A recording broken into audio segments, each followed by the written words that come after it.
Adrian Newey is officially leaving Red Bull. Last week, I made a video talking about the fact that he was potentially leaving. It has now been confirmed. He has handed in his resignation. He has a leaving date. Adrian Newey and the Red Bull era is over. He's leaving. There has been a statement from Red Bull, which I'm going to read for you now. The team announces that Chief Technical Officer Adrian Newey will leave the Red Bull Technology Group in the first quarter of 2025, and that's important, and we'll get to that in a second. The Engineering Suprema will step back from Formula One design duties to focus on final development and delivery of Red Bull's first hypercar, the highly anticipated RB17. It's something he's been splitting his work between, is the hypercar that he's been working on and Formula One. He will remain involved in and committed to this exciting project until its completion. We'd like to thank Adrian for our achievements in the time that we have worked together so far.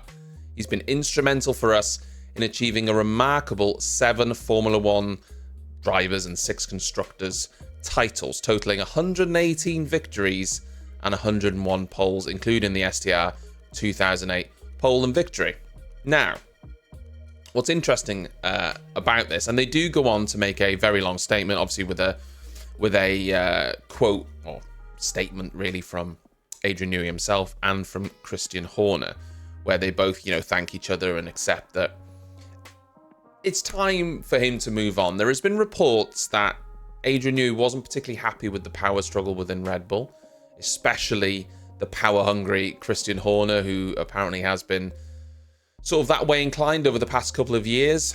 Supposedly, he's tried to secretly purchase the Red Bull team and various other things outside of the allegations against him recently. We know that him and Helmut Marko have been sort of infighting now for a little while, and it seems like Adrian Newey maybe thinks now is the time to move on. Here's the key piece of information, and I'm not going to read out the entire statement. We'll be here all day. I will put it in the description though if you want to read it. The important thing is his contract was due to go until the end of 2025. I was going to say 2005, but that was a long time ago. And then he was meant to have a whole year of gardening leave. Okay. Now, gardening leave in this situation means he can't work for another team during that period. It's a period essentially to stop main engineers going from one team straight to another and giving all the information that they know. However, that doesn't seem to be the case. You'll notice that they said in their statement he will leave in the first quarter of 2025. That's the first piece of information. So he's not staying until the end of 2025. And it's been reported by The Athletic that he will in fact have no gardening leave. Upon leaving the team next spring, Newey will be a free agent and will not have to serve any gardening leave. Now, this is key. One of the things supposedly that annoyed Adrian Newey was in a statement fairly recently, I think he felt as though Christian Horner undermined him a little bit by saying that Pierre Wash and the design team, they've done such a great job. It's not really, Adrian Newey isn't that important to the team. And I think it's key here to say that one man doesn't design the car. One man or woman doesn't design the car. There's a whole team of people at that team. And it has to be said that Adrian Newey has been in almost like a part-time role for quite some time. He's been working on the hypercar project.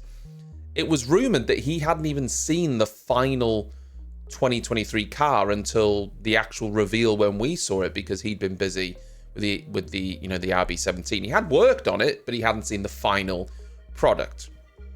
So it's important to say that it's not just Adrian Newey is given this title of all these Red Bull cars. It's Adrian Newey, but Pierre Wash apparently is one of the main people at that team now that they would say is irreplaceable. Having said that, Adrian Newey obviously has had an incredible input over the years on these Red Bull cars, and a lot of their success is down to some of his design work. And he's still just as talented as ever, and I fully believe that during the Ground Effect era, he is one of the pivotal reasons why they have excelled.